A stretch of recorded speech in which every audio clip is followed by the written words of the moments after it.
Thank you so much for the invitation. So today I'm going to tell you a little bit about some work we have been doing in my group on problems regarding peer review. So in a number of different research communities, such as machine learning or AI, there has been an explosion in the number of submissions. For example, NeurIPS has thousands of submissions and it's increasing near exponentially. And not just in machine learning or AI, peer review is a challenge in a wide variety of different scientific fields. For example, in a very nice commentary, Rennie in Nature says that peer review is a human system and hence it has its prejudices, misunderstandings, there are biases, inefficiencies, there is corruption, and overall, he calls it unscientific. And in fact, survey after survey after survey of researchers in a wide variety of different fields indicate an overwhelming desire for improving the peer review process. So with this motivation in our group, we are looking at tackling the various problems or demons in peer review using principled and practical approaches. So we are looking at these problems from a fundamental theoretical perspective, designing algorithms which are practically useful, and then actually having real world impact. Towards this, I am going to discuss 5 different issues in peer review today, that of subjectivity, miscalibration, issues of biases, noise, and strategic behavior. And this will also form the outline of the talk. I'm going to go into significant detail on this issue of subjectivity, and then for the rest 4, I'm going to be very brief, give a 1 slide each overview, and then I'm happy to chat offline about any of these. So throughout the talk, please feel free to interrupt me if you have any questions. It's okay if I don't get to the later parts, but please ask questions. All right, so let's look at subjectivity, and this is joint work with Ritesh Nuthigatu and Aryal Prokachia. So it's very well known that in peer review, different reviewers have different opinions on how to weigh the different criteria in making any decision for a paper. For example, let's say this green reviewer thinks that novelty isn't really important unless it improves the state of the art by at least 10%. On the other hand, say most other reviewers, these blue ones, think that no, novelty is extremely important because it can lead to significant breakthroughs in the long term. Now, if a paper comes along that's really novel, but currently has only a moderate improvement over the state of the art, if it goes to the green reviewer, it will get rejected, whereas most other people would have accepted it. Right. Now, this is quite undesirable because the outcome of the paper depends on the personal subjective opinion of that reviewer on how to weigh the criteria, independent of the paper itself. And so the key question here is, how do we ensure that every paper is judged by the same yardstick? And of course, we want this to be a good yardstick. So let's formalize things a little bit. So here, let's assume that each reviewer, whenever reviewing a paper, is asked to judge the paper on some K criteria. For example, these criteria could be significance, originality, technical quality, clarity, etc. And also the reviewer is asked to provide an overall score for that paper. So if reviewer I reviews paper J, then we let Xij denote a K-length vector, where K is the number of criteria, representing the scores given by the reviewer to that paper for each of the K criteria. And we let Yij denote the overall score given by reviewer I to paper J. So we assume all these scores are in the interval 0 to 1 for simplicity. And now, in terms of these subjective mappings or weighings, we assume that each reviewer in her or his mind has some mapping from criteria scores to overall scores, and each reviewer can have their own personal subjective mapping in their mind, and the only assumption that we are going to make is that this mapping is coordinate-wise non-decreasing. That is, for example, if the technical quality of a paper goes up, everything else remains the same, the overall evaluation by the reviewer wouldn't go down. So now under this, what we want is, we want to somehow get a common mapping for all papers, a common mapping from criteria to an overall score. So here we are going to take a data-driven approach, which will have 3 steps. The first step is to get the reviews. So for every reviewer I reviewing paper J, we get the criteria score vector xij and the overall score yij.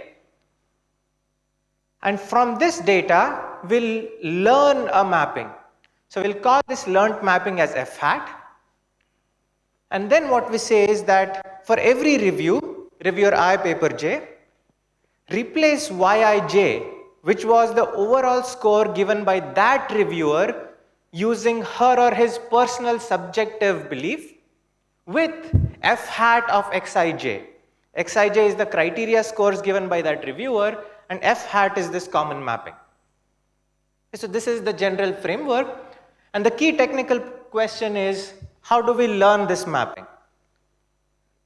So here's the framework that we use for learning. So for simplicity, just for this talk, let's assume that all papers are reviewed by all reviewers. Our algorithms and all are more general, but this will help me in the presentation. With this, the data that we have comprises 2 matrices, both of which have reviewers as rows and papers as columns. The first matrix is that of criteria scores, whose ijth entry is a vector of length k representing xij, that is the review given by reviewer, the criteria scores given by reviewer I to paper j. The second matrix is that of overall scores, yij, whose ijth entry is yij, that is the overall score given by reviewer I to paper j. Now for a moment, suppose that we were in an ideal world where there was no subjectivity, everyone had the same mapping. Then one might imagine there being some function f such that f applied to any entry of the criteria score matrix gives the corresponding entry in the overall score matrix.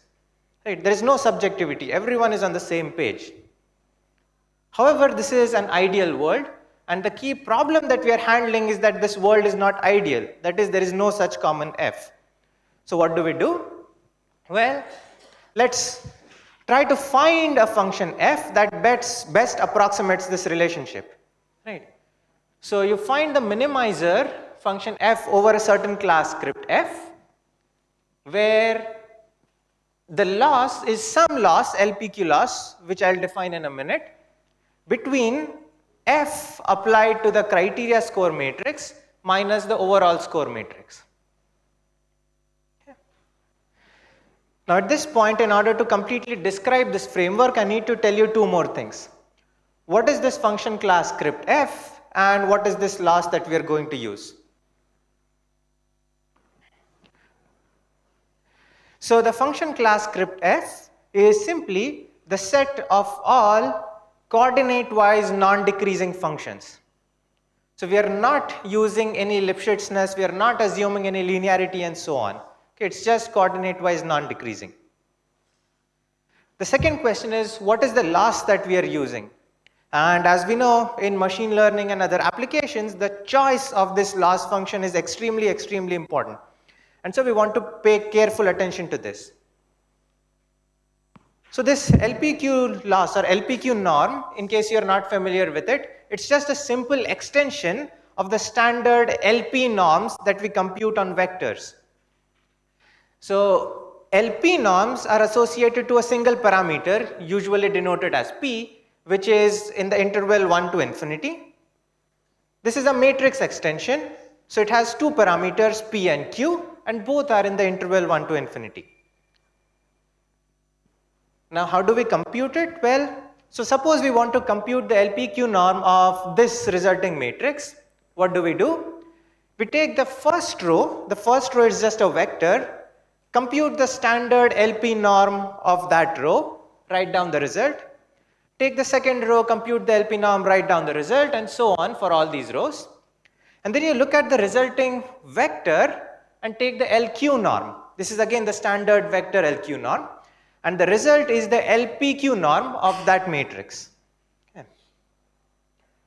All right. So these LPQ norms are used in a wide variety of applications in machine learning, signal processing, etc. And if you look at these various papers, they use different LPQ losses, different values of P and Q.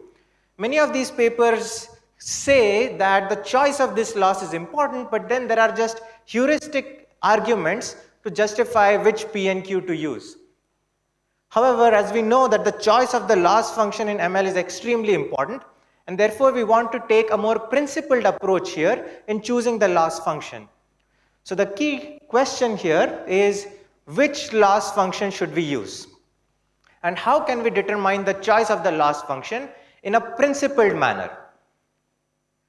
To address this question, we take what's called an axiomatic approach.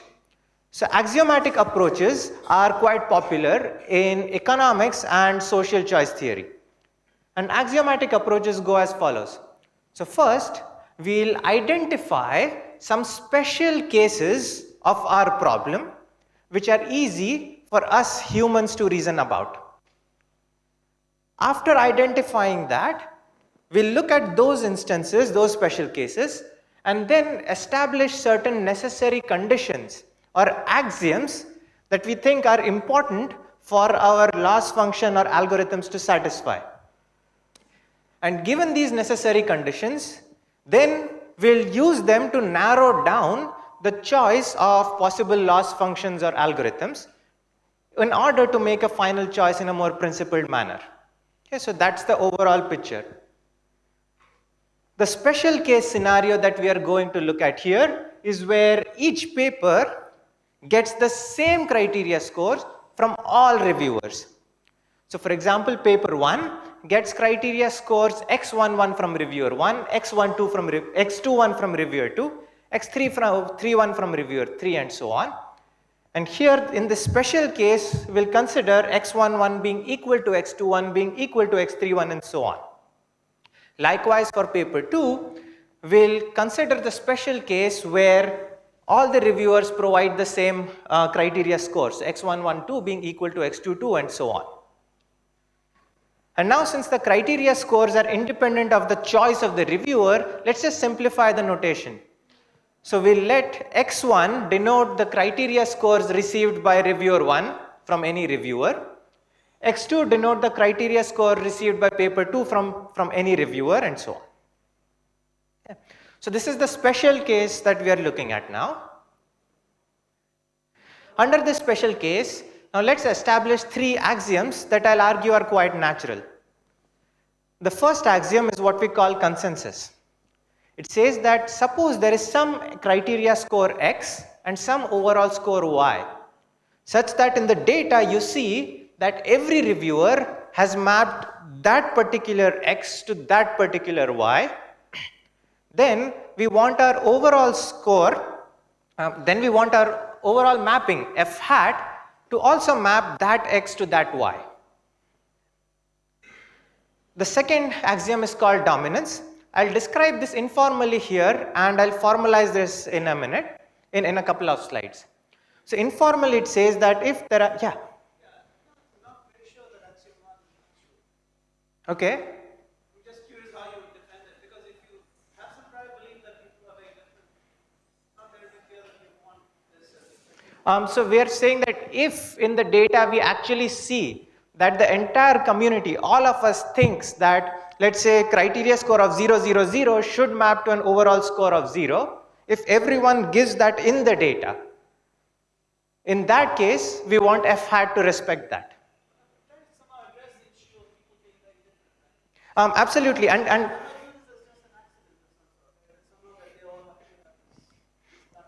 absolutely. So since people are different, it will, in practice, it will be typically the case that you won't have this true, right? This axiom will not be satisfied, in which case we are not putting any restriction.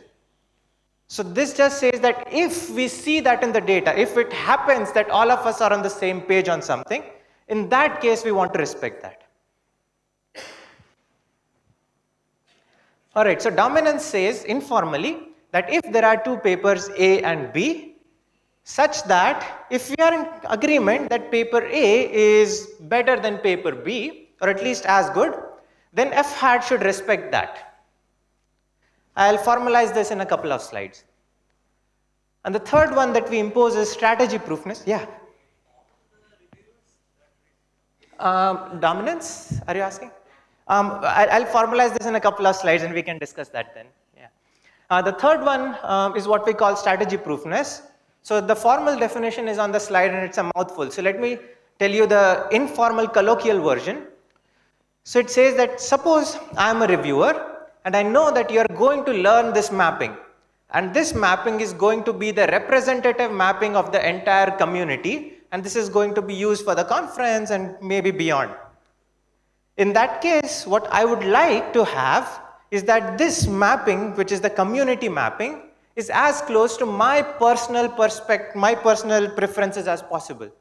Right? If I put a very heavy emphasis on novelty, then I'd prefer that the result turns out that the community also has a high emphasis on novelty.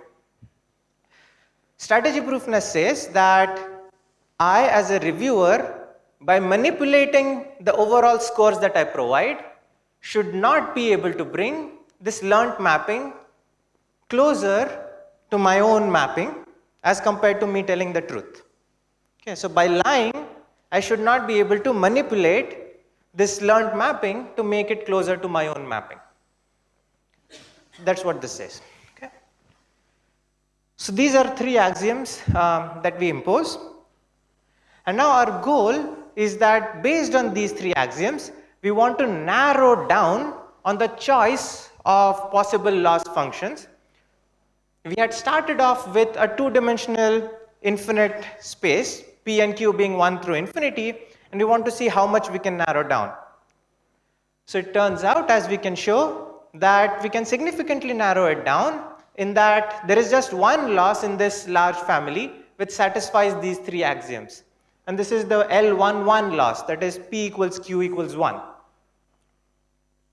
In terms of the negative results, strategy proofness is violated when Q is greater than 1. And this is related to the fact that medians are robust, whereas other LP norms, other vector LP norms are not. The second one says that consensus is violated when P is infinity and Q is 1. And the third one is that dominance is violated for the other parameters. And in the next slide, I'll describe this in more detail because I had promised you that I'll formalize dominance. And also because at least we, the authors, found this quite paradoxical. So let me go to this dominance and let's consider a specific example. Let's look at the L21 loss, that is P equals 2, Q equals 1. Now under this loss, I'm going to describe a setting and at the end of it, I'm going to ask you all a question. All right, so let's say there are two papers and let's say there are three reviewers. Now suppose there are two criteria, that is K equals 2. Now suppose the first paper receives the criteria scores x1 from all reviewers, where x1 is 1/4, 3/4. And the second reviewer receives criteria scores x2 from all reviewers, where x2 is 3/4, 1/4. Note that x1 and x2 are symmetric. In terms of overall scores, suppose that reviewer 1 gives a score of 0 to both papers. Reviewer 2 gives a score of 1 to paper 1 and 0 to paper 2. And reviewer 3 gives a score of 0 to paper 1 and some z which is strictly smaller than 1 to paper 2. Now suppose you were the program chair of this conference and your goal was to select one of these two papers. And suppose this is the only information that you have, you don't have any other information. Then which of the two papers would you choose?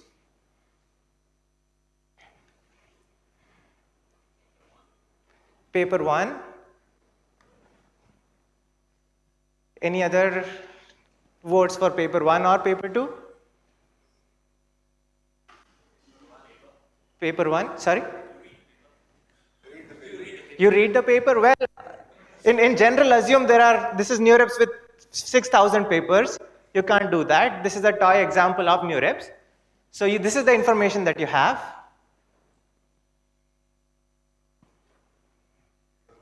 Paper 1, a bunch of people said paper 1 here and here. Paper 1. Okay, lots of people are saying paper 1, and it seems intuitive, at least to me. So if this z was 1, then everything's completely symmetric, but we are making z strictly smaller than 1, and so we are putting paper 2 down, and in a relative sense, paper 1 is better, right, given this information. So we are kind of in agreement that paper 1 dominates paper 2, and hence, given this data, what we'd like f hat to satisfy is f hat of x1 to be at least as much as f hat of x2, right? So that the overall score for paper 1 is at least as much as that of paper 2. All right, so this is what we want in this setup. Now let's see what happens if we try to learn under this L21 loss.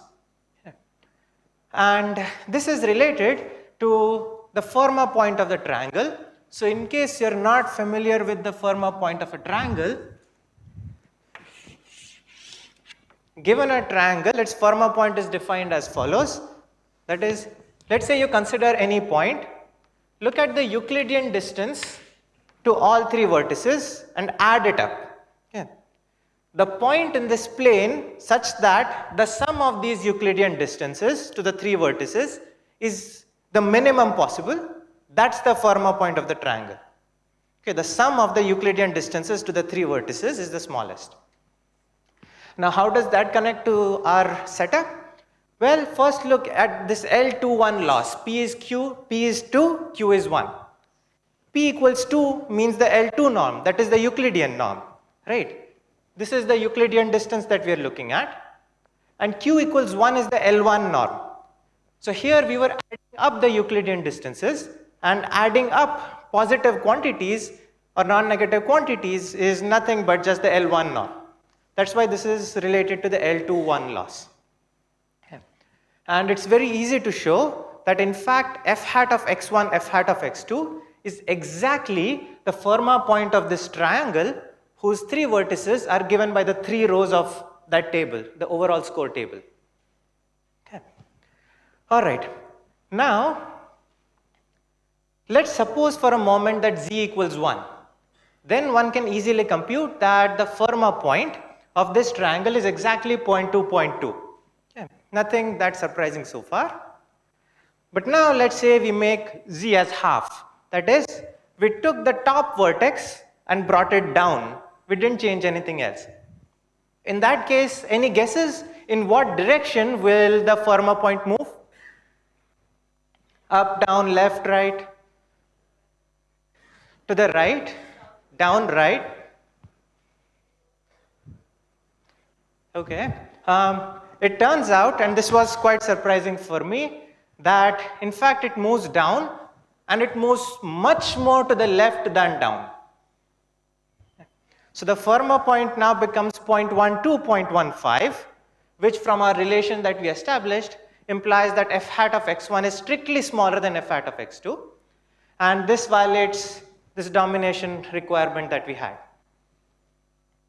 Okay, so this completes the proof for this toy example. The more general definition of dominance and the more general result follows in the same lines. Any questions?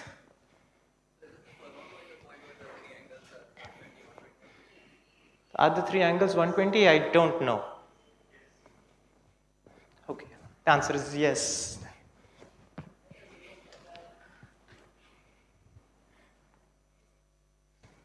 Other questions?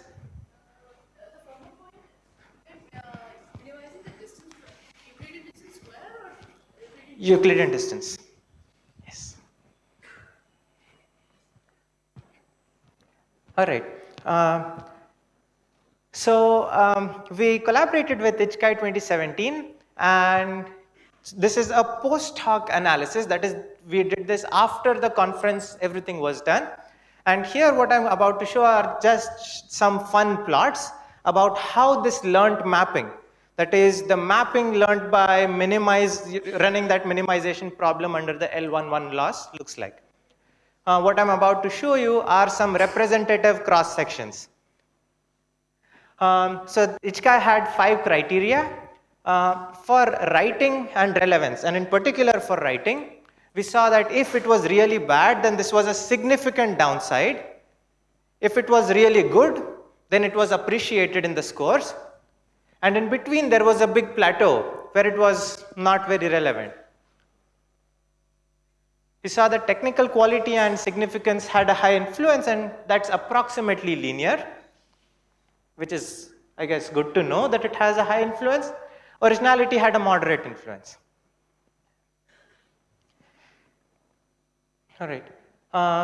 Now let me move on to the next point, which is about miscalibration. This is joint work with Jingyan Wang. So miscalibration in ratings are well known. For example, if you give a 7 out, yeah, question. Yes.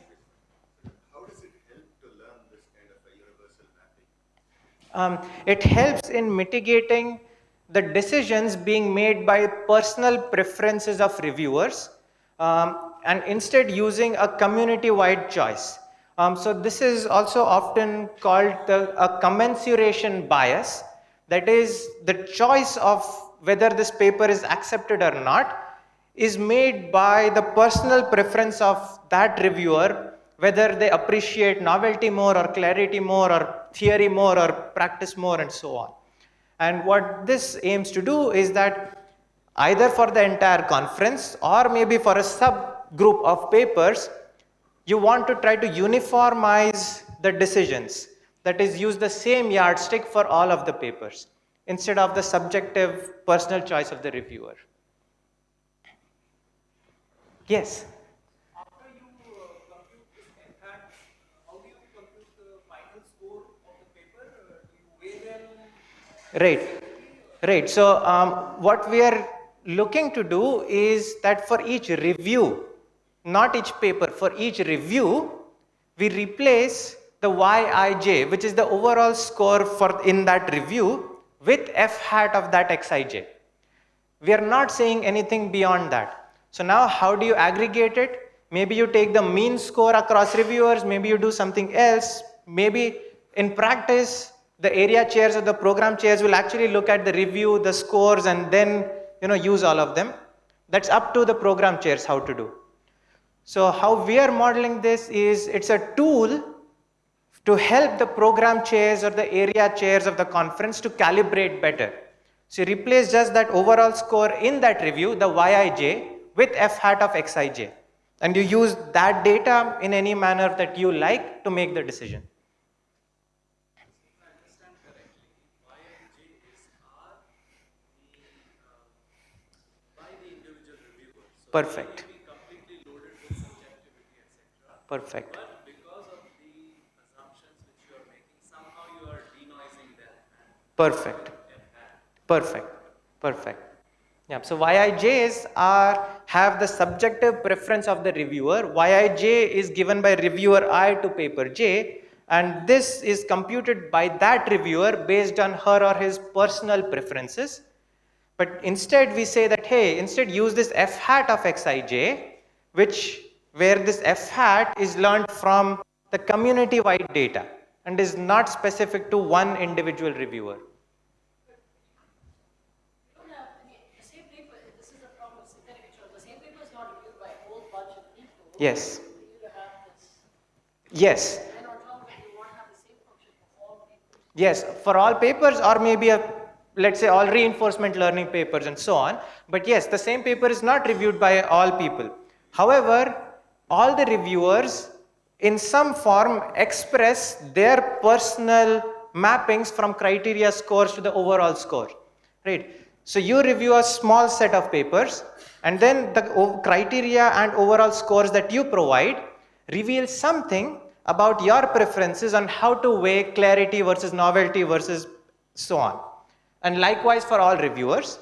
And what this aims to do is try to get a community-wide mapping from this data which comes from all reviewers. Learning theoretically, this is not even an IIT distribution. This is not. Yes. And I've made no distributional assumptions here. Question? I agree with that point.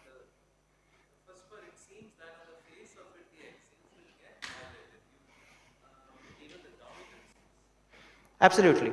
not everybody would weigh, and then it appears very, maybe that's why it's interesting, different from intuition, that can you really denoise out the subjectivity? That's a good point. So axioms, as done a lot in economics and social choice theory, is more to get to an algorithm in a principled fashion. So you have a class of algorithms and you say, hey, here are these 3 necessary conditions it needs to satisfy, that if blah happens in the data, then you do this. And now that's how you constrain the algorithm, and then you make a principled choice. So this is an if-else condition which may or may not occur in practice, and you're not checking for it actually in the data. You're just using it to constrain the set of algorithms. There's another question? So how about P or Q less than 1? Does that also violate some conventions? I don't know. So we didn't go that route because, well, we were looking at these LPQ norms for which it's not defined. It's not a norm. It'll probably violate something maybe even more basic. Like, I mean, it's not a norm, so it violates one of the standard assumptions, and in this setting, it's probably violating something more basic. Any other questions? All right, so miscalibration in ratings are very well known. For example, if you give a 7 out of 10, it might mean something very different from when I give a 7 out of 10, right? And this is very well known in the literature. For example, this landmark paper on rank boosting by Freud et al. Says that using rankings instead of ratings becomes very important when we try to combine data from different people, because different people might in fact even use completely different ranges of scores to express identical preferences. And so a folklore belief in the literature is that if you can't really make much simplifying assumptions on the miscalibration, then if you try to use ratings, you don't gain much as compared to just using the underlying rankings.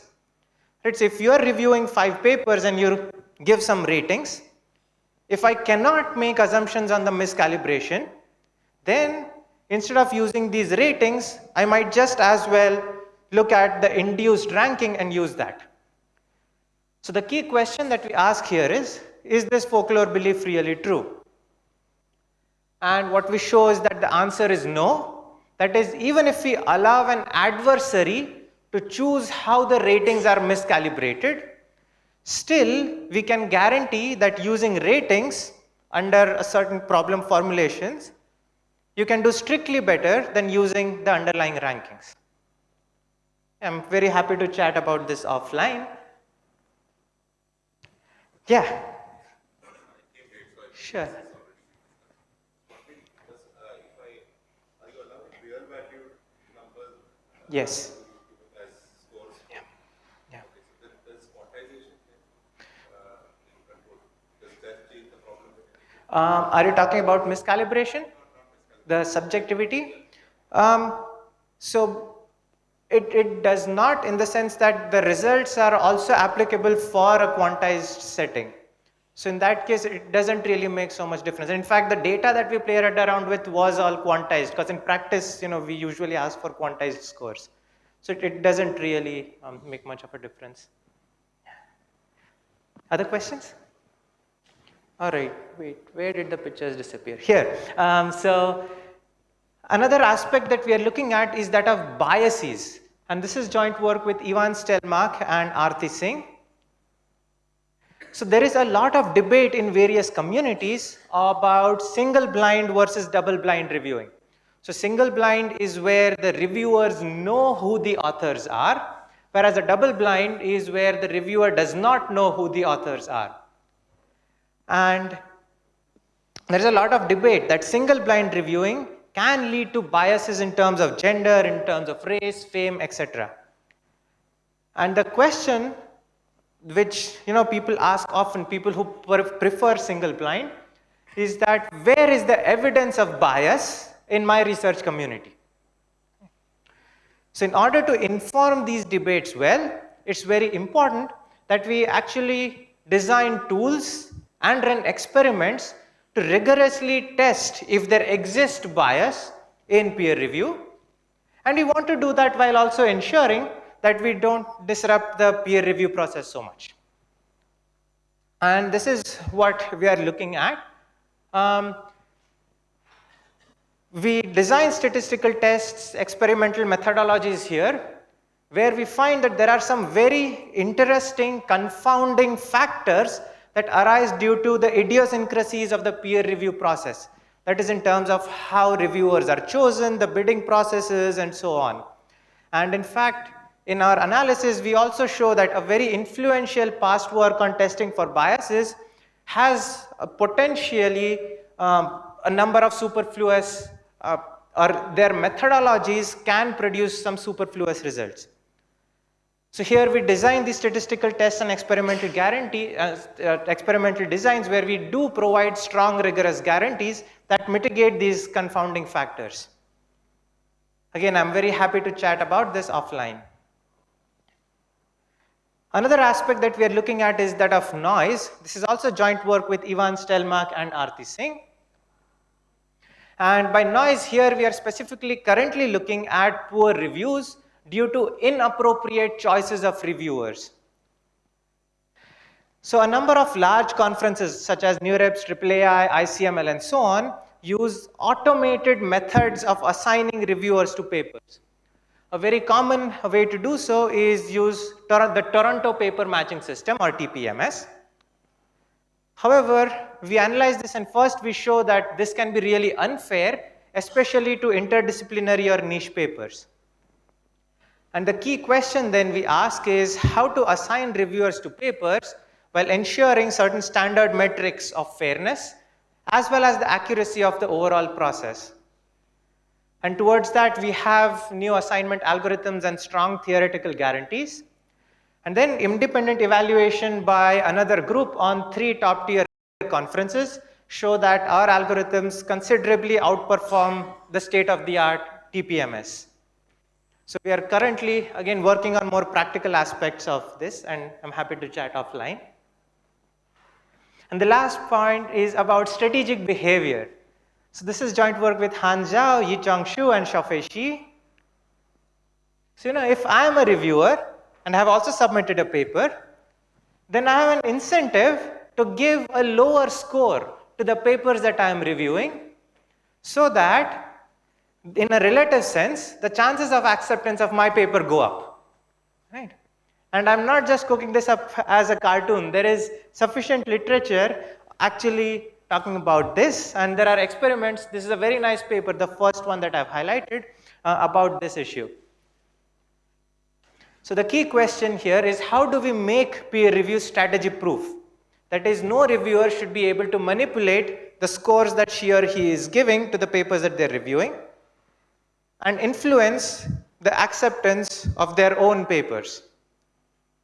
And towards this, we have a nice framework and algorithms with strong guarantees.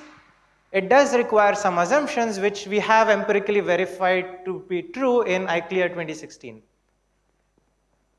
Again, I'm very happy to chat about this offline. This is a very nice intersection between game theory, ML, and possibly something interesting in information theory as well.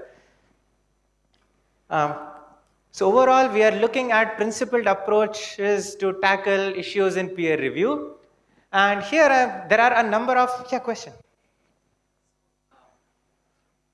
Maybe you are already assuming this, or I'm thinking of another assumption, Yeah. which is that, so for every paper you will come up with this F hat, which will assign scores to different criteria, right? They should be in some sense independent or conditional independent, because tendency could be, because novelty is independent of writing sometimes, and writing could be independent to your performance. But there may be a tendency that, okay, I gave a high on novelty, and come on, I'm giving very low on writing, maybe Absolutely. I should normalize it. Yes, absolutely. And there are these issues that, in adding to your point, also sometimes reviewers, often prompted by the design of the questionnaire, they'll give an overall score first and then give the criteria scores in a manner to justify that overall scores. So these are various issues that do occur, and we are currently working on how do we design these questionnaires and how do we design the review process in a manner so that we get more, say, unbiased or independent data. So you're absolutely right that there are these issues and we are looking to mitigate that. Yes. Question. You might want to introduce axioms that correspond to scenarios where you draw view of the reviewers from the office of the reviewer. So you might want to have some kind of consistency across modifications of that sort. So are you thinking of something like stability where dropping a few reviewers still does not change F hat so much? Is Well, that will change the ordering or some decision based on some threshold. Some actions of that sort. Yeah, I completely agree with you. That said, I do think that the resulting L11 minimization might satisfy some of the properties along those lines. The reason being that L11 minimization is akin to the median, and we know that medians are quite robust. So given that it might satisfy some of these, although I haven't thought about it formally. You're absolutely right. All right, so there are a number of specific open problems related to the specific research that we have done on these topics, but I'm going to conclude with two more broader open problems. The first one is that we are consistently hit with this issue that unlike many other supervised learning problems, here in peer review there is no ground truth. So if we come up with some sort of a new algorithm and then if we implement it and so on, how do we evaluate whether using this in conference edition n+1 is better than what conference edition n used? Right? How do we evaluate that? This is a conceptual problem, and perhaps that there underlies an interesting theoretical problem here as well. Second issue is that so far we have kind of, at least in our spirit, we have kind of been looking at the issues of subjectivity, calibration, dishonest strategic behavior separately. But in practice, these all might occur simultaneously. So if, let's say, you want to understand whether this score given by this reviewer is because of their subjective preference or miscalibration, or because this reviewer strategically manipulated something, you can't really do that. So one key question is in many kinds of problems that we look at, how do we address these many issues that arise simultaneously?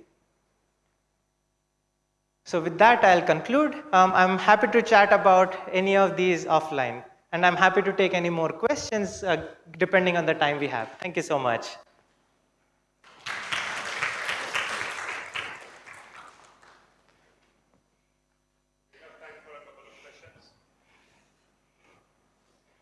Yeah. Have you also thought about, because this system appears to be everyone reviews and the machine takes over, and then of course after F hat you have an engine which either takes the mean, as Nikhil asked. So, Or the program chairs might look at it in themselves. that's also a hierarchical way, right? Yeah, absolutely, absolutely. So the F hat thing that we are visualizing is that we replace the YIJs with F hats, and then the program chairs can do whatever they want. So for example, in ICML and NeurIPS, the area chairs then look at all the reviews and make decisions. Yes, yes. So these are all complexities that arise, but I guess to your point, it's the area chair, so it's not an automated system. After that, there are some guidelines based on the mean score, etc. But often the area chairs manually they'll look at the reviews and they'll look at the scores and the text and they'll then make decisions. So what we are looking at is we are not touching that part. You could do it in an automated fashion. You could have area chairs or program chairs manually look at it. What we are just saying is replace the YIJs with the F hat of XIJs, which is a more calibrated score. That's it. Yeah, that's a good point. Yes. Any other question? So let's thank the speaker. Thank you so much.